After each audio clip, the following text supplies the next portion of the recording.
Man, oh man, it has been a while since I've talked about this show. But the other day, I was on a road trip and I thought to myself, was there ever an episode of Pimp My Ride where they just gave up? Like the car was so bad that they just gave up and did something completely different. Then I had this core memory, Jimmy Neutron style brain blast, and I remembered that there was an episode with a car that had the fuzz written on the side. And I was like, wait a minute, they didn't even do his car. It was actually one of the hardest episodes to find out of all the episodes that I have covered in the past so far. So what I'm gonna do is break down the episode, tell you exactly what happened, in my theory of why they did not modify his car. Because they have a storyline for it, but I have a gut feeling it's not true. So let's get into it. So we're gonna talk about Wes's Ford Fairlane. By far, one of the worst cars to ever be seen on Pimp My Ride. The Fairlane already, you don't really see many of them anyway, so I can't imagine finding parts for this would have been easy in the first place. I'm gonna cut right to the chase. They literally gave up on this car and bought him a new car to modify because it was simply easier. So basically his story is, he graduated high school, he wants to go to college to be a mechanic. This is a very important detail. He loves cars, wants to be a mechanic, and wants to restore them or modify them and also fix this Fairlane, but he was way in over his head when he bought this thing. Which, by the way, he bought this car for $2,000 in 2004 money. So to give you perspective, that's too much money. That is way too much money for this thing. So he shows his car off. The wheel is so dirty that for the first time ever on a Pimp My Ride episode, I questioned if they made it dirty or not. Like if it was actual buildup on the car or they made it look that bad. Because there are stories of Pimp My Ride producers making cars even worse than how they started. There's also duct tape holding his hood down, and he claims that anything over 60 miles an hour, the hood will fly up and destroy everything. But you admire that he had this ambition to modify this car, but he'd actually never worked on a car before, which we have all been there. So he pops the hood and he's like, yeah, I need a new engine, but I've never done any of this before. So that's why he needs to learn how to be a mechanic. So he bit off way too much than he could chew, which is fine, it happens. I still can't believe he bought this thing for $2,000 though. His friends have no faith in the car. They call it a bucket. His stereo doesn't work, and he's a roadie for a wedding singer, so he doesn't have a car for long distances that is reliable. So X to the Z exhibit shows up and he's like, hey man, I'm gonna pimp your ride. Shows up, and you can even tell, like, to him it was really bad. So he sees it, pushes the headliner up, looks at all this stuff, and he's like, this is a lost cause. And then Exhibit puts this man on the spot because he finds a photo with him and a girl that he has his arm around, and he goes, oh, who's this? On national television. He's like, hey, are you guys together? And he's like, well, I like her. Maybe she didn't even know somehow that he liked her, but that would have been quite the reveal if she was watching the episode and Exhibit was just like, tell the world right now. Because everybody back then watched television. There wasn't YouTube or anything else like that. So people were going to see it. So Exhibit takes the car, brings it to West Coast Customs, and not even a blink. Like, they don't even spend, I don't think, a minute looking at the car, and they immediately come up with this thing where they go, tell you what, he wants to be a mechanic, so we'll just let him do this car by himself. And in my mind, I think it's probably BS. I think that this car was so bad, probably with rust and everything else, that they probably wouldn't have been able to finish this car in a realistic timeline or budget. It looks like a basket case. It really does. So the other hand of me goes, I don't blame them really. So Exhibit calls someone and immediately grabs a brand new 2005 Toyota 4Runner. One hand of me goes, oh, that's really cool.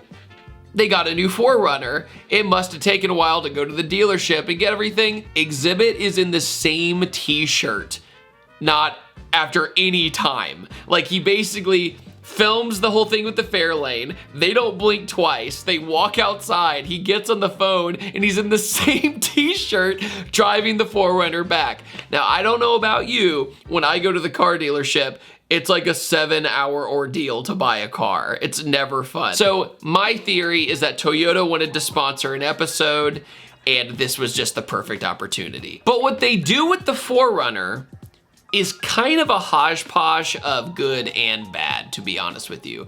But it's honestly one of the least offensive builds they did in this series. And here's why. So first of all, it's absolutely the most reliable car ever given away on Pimp My Ride, because a lot of people know that many of these cars were polished turds.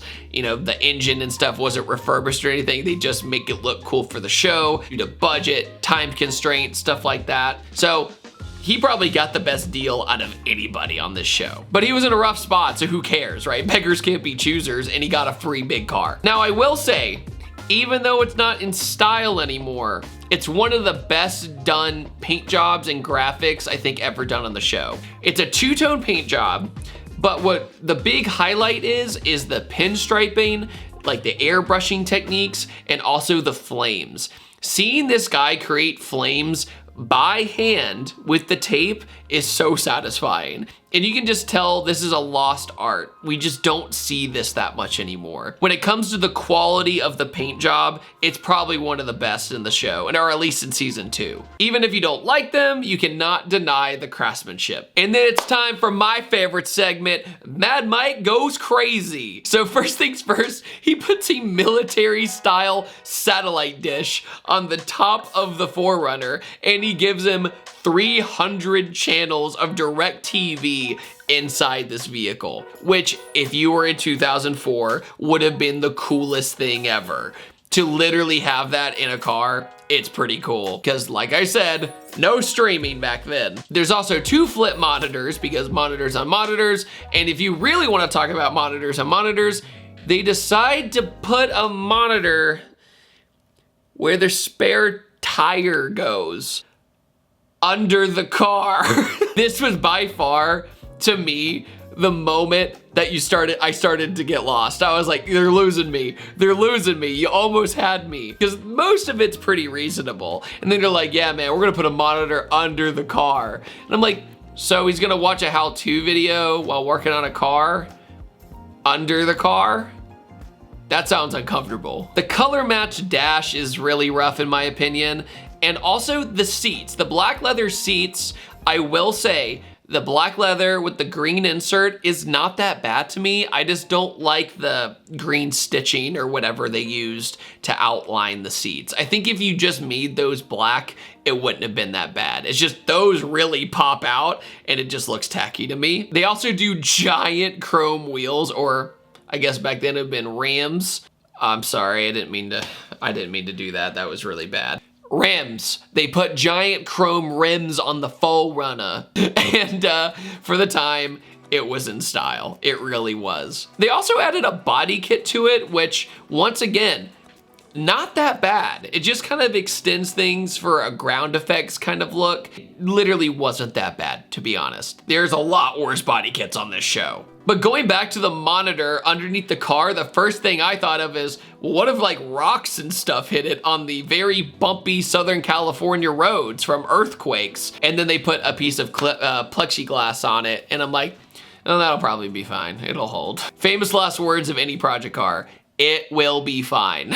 To me, there's also a moment that's very much a 2004, 2005 time capsule where they wire in a camera security system that will point at the driver, and basically it's a dash cam. Nowadays, we'd go on Amazon, buy a dash cam, put a suction cup on the windshield, plug it in, and bada bing, bada boom, all done. Back then, didn't really have that option, or if you did, the dash cams were extraordinarily bad. So I thought that was kind of neat as well, just to kind of see where things go. Oh, and also to really date itself, they put a touchscreen supercomputer in the dashboard. Nowadays, it's called an iPhone or an Android. It's crazy to think that you would have to have this big head unit back then to have all these options like internet and everything else inside your car. So the reveal. Let's talk about the reveal. Look, we all know that a lot of these reveals are either staged or they have a heads up about what's going to happen. The dude's shirt is kind of questionable though.